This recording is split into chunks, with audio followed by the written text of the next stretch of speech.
Enganei-me aqui no Photoshop. Bem, este guia, o 3, além de ter aqui uma breve apresentação do que é um diagrama, sobre diagramas de classes e também um bocadinho de diagrama de sequência, aqui mais à frente, para ilustrar outra coisa que já vamos falar. Está aqui, este é o diagrama de sequência. A ideia principal é esta. Eu até vou começar aqui pela register, de certa forma. Não vou fazer pela ordem. Melhor. Pronto, vocês é suposto ler esta conversa que aqui está, mas eu vou saltar aqui para este exemplo. Vou ver se consigo isto melhor. Já me esqueci da tecla.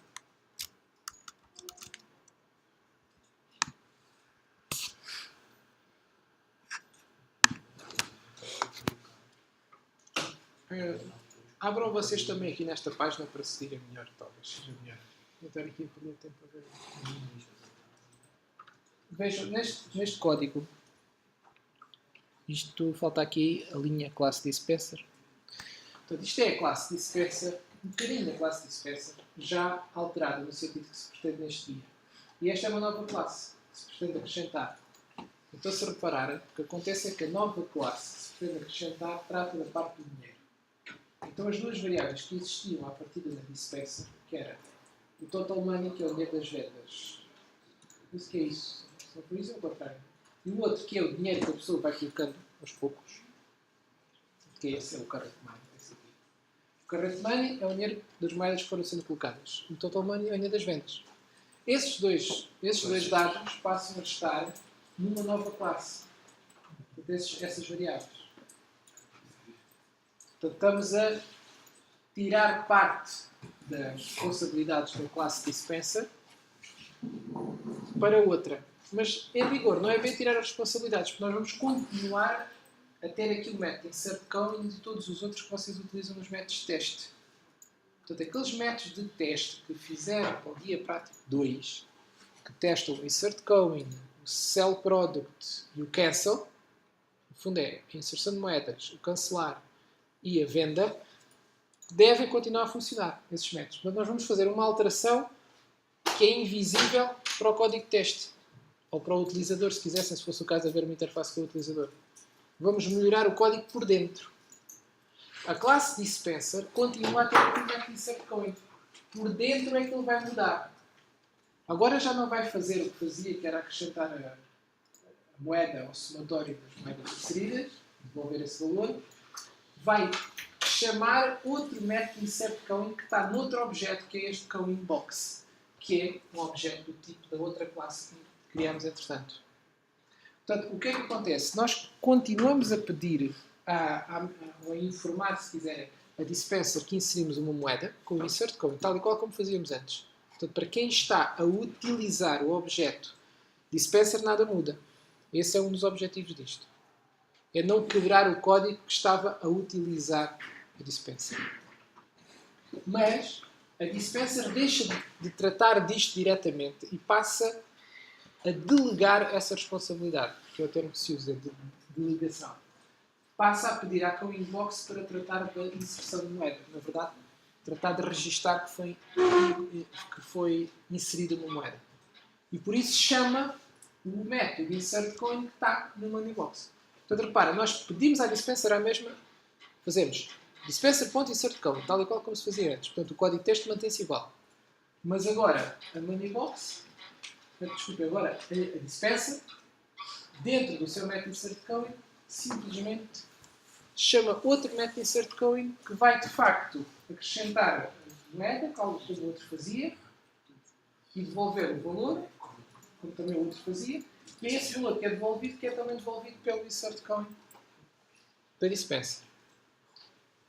Portanto, há uma alteração da arquitetura interna. É aquilo que se chama, isto chama-se normalmente um refactoring, que é uma palavra que se utiliza provavelmente por analogia com a refatorização da matemática. E talvez o exemplo mais simples seja, por exemplo, se vocês tiverem a aplicar a propriedade distributiva, né? Se tiverem 2 vezes 3 mais 2 vezes 4, podem pôr o 2 em evidência, como se diz. E fica 2 vezes 3 mais 4. E este acaba por ser um bocado uma analogia com o que se pode fazer no código. Se tiverem código repetido em 2 sítios ou até mais, podem pegar nesse código repetido e colocá-lo num método. E depois nos vários sítios onde estavam a usar esse código, chamam o método. É o exemplo mais simples, talvez, de simplificar o código, embora fazendo o código o mesmo que fazia antes. Não é? Portanto, estamos a melhorar o código por dentro, estamos a simplificá-lo. E isto não é uma questão estética ou de menos importância, porque é extremamente importante que o código seja o mais simples possível de ler. Portanto, isto torna o código mais simples de ler, porque não temos várias vezes o mesmo código. E ainda mais importante do que isso, é se evitar de repetição de código, que é um exemplo de refactoring, e por isso é que estamos aqui a dar este exemplo. O evitar repetição de código também evita potenciais erros. Porque quando quiséssemos alterar alguma coisa, teríamos que alterar nesses vários sítios todos iguais. E facilmente poderíamos não alterar da mesma forma, ou esquecermos mesmo de alterar em algum dos sítios. E então, se não tiver... E isso era uma consequência de termos código repetido. Se não tivermos código repetido, logo à partida estamos a evitar um conjunto de possíveis erros no código. Portanto, uma boa regra na programação é aquela que já vos falei do DRY Principle, que é Don't Repeat Yourself. E isto é verdade tanto para código que faz coisas, como para variáveis, que também não devem estar repetidas 2 variáveis que fazem a mesma coisa. Aí talvez ainda seja mais óbvio. Se tivessem 2 variáveis a contar a ocorrência de qualquer coisa, elas teriam de estar sempre iguais, não é? Porque senão havia ali uma incoerência e depois qual era que estava certa. E é muito mais complicado manter as 2 sempre iguais, não faz sentido. É melhor ter só uma. A nível do fazer, que é da parte ativa, que são os métodos, naturalmente também devemos evitar a repetição de código. Portanto, esse evitar a repetição de código, que pode ser feito quando o detectamos e depois queremos removê-lo, é um exemplo de refactoring, porque o programa, a não ser que tivesse um erro que nós corrigíssemos, iria fazer o mesmo. Mas iria fazer o mesmo com um código melhor, mais clean, como se diz, clean code. E esse código mais simples, mais fácil de perceber, é muito importante, porque diminui a probabilidade de haver erros no nosso código. Voltando aqui, vejam, este exemplo do insert coin acaba por ser um exemplo daquilo que queremos fazer também para os outros métodos que lidam com o dinheiro, nomeadamente o sell product e o cancel, que vão continuar a existir na dispenser, mas como agora tudo o que tem a ver com o dinheiro é tratado pela Moneybox, esses métodos por dentro já não vão ser iguais. Vão ter que utilizar a Moneybox, o objeto da classe Moneybox, que aqui está chamado de Moneybox. Vão pedir a esse objeto para fazer o trabalho. Tá? Portanto, isto é uma das coisas que é pedida neste guia. A outra é mais do mesmo, mas até mais simples que esta. Inventa-se aqui uma outra classe, que é a Register, que no fundo tem lá dados só. Tem um sítio, uma string para guardar a marca da máquina, outra para guardar o modelo da máquina e outra para guardar o ano de fabrico da máquina.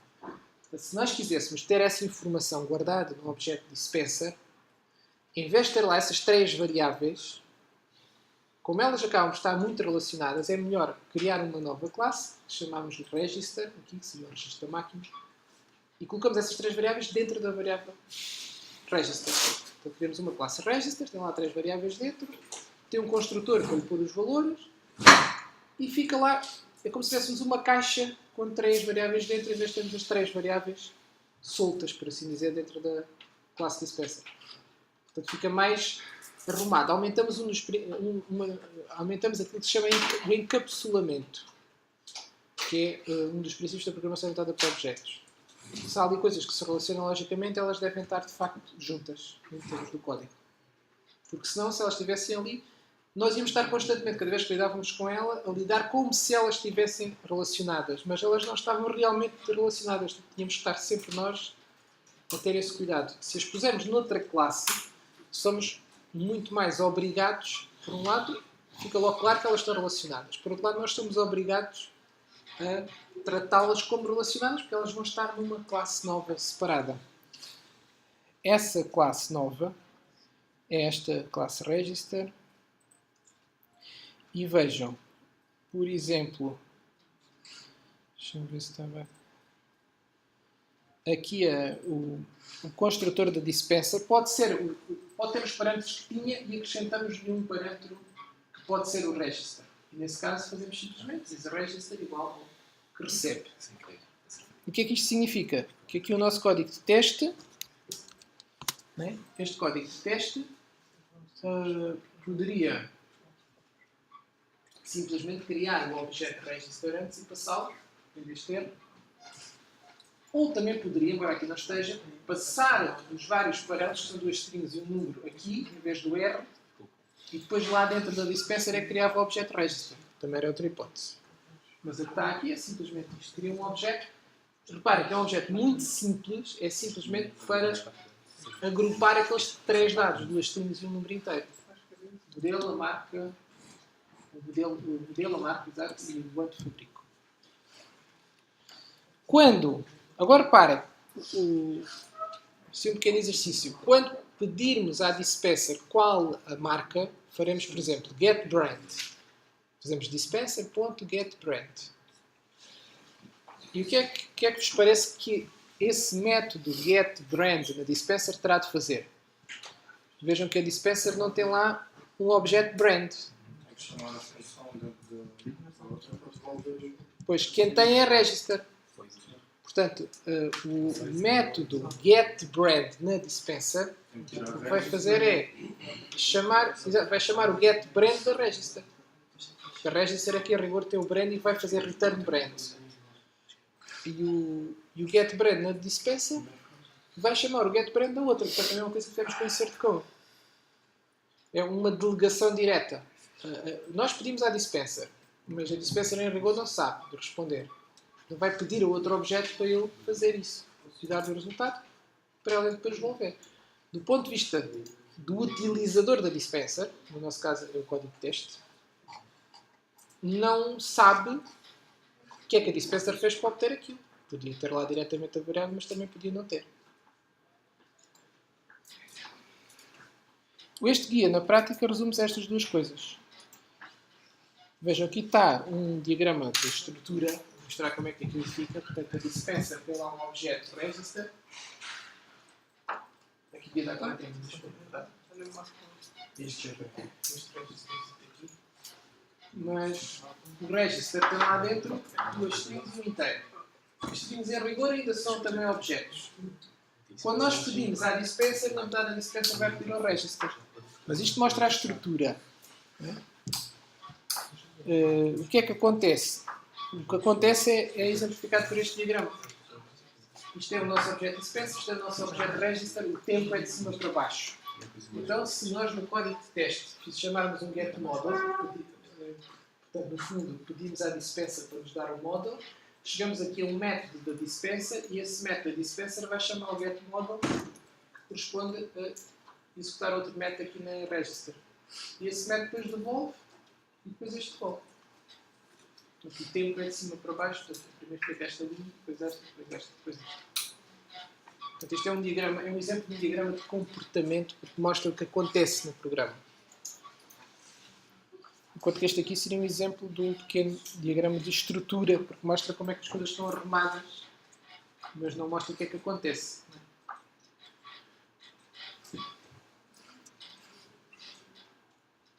Está claro? Isto resume o que se pretende com o Guia Prático 2. No início tem esta conversa toda que vocês naturalmente devem ler, dá um enquadramento a isto, fala aqui do model, do controle, do código de teste e fala um pouco também dos diagramas de classe. Depois a parte mesmo de fazer código acaba por estar aqui a partir da secção 2. Tá?